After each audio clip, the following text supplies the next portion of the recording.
В одном из жилых домов по улице Чеченко в Якутске прорвало трубы. Причем случилось это в очередной раз, что влечет за собой другие проблемы. Жители недовольны. Сюжет Артура Габышева. Горячей водой с начала отопительного сезона начало заливать жителей дома по адресу Очеченко, номер 28. Причина – изношенный трубопровод. Последний раз такая ситуация была в 2009 году, вследствие чего дом начал проседать. Из-за деформации стен также потрескались и окна. Жители не единожды обращались в управляющую компанию «Столичная» с просьбой отключить отопление по причине течки труб. Начала спрашивать, когда они сделают нам. Все-таки отключат это отопление, потому что парилка в подъезде вообще ужасно. Мы боимся сгореть, потому что капли, вот этот осадок, все это остается на щитках.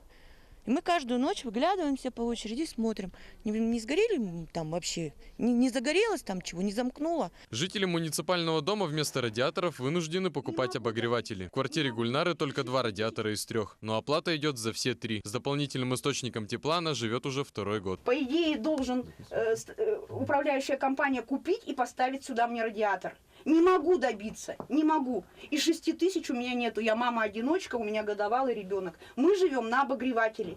Вторую зиму неужели мне придется вот это вот переносить на обогревателе?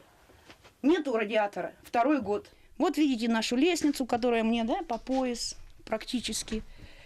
Что, ну, туда я не представляю, как люди туда поднимаются, на чем она держится. Лестницу менять боятся, вызывали МЧС. Сказали, лестница прикреплена к несущей стене.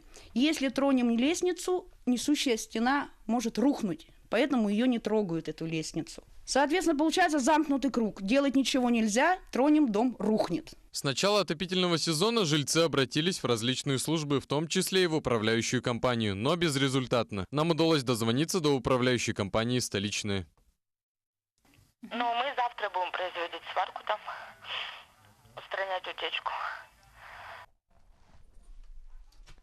Как мы видим, дом настолько просел и пол немного прогнулся, что даже цилиндрические предметы двигаются в свободном направлении в состоянии покоя. Дом признан аварийным еще с 2016 года, но жители до сих пор не живут в нем, а выживают. Однако жители обещают расселить к 2020 году, если дом продержится. Артур Габышев, Григорий Хлопков, Якутск.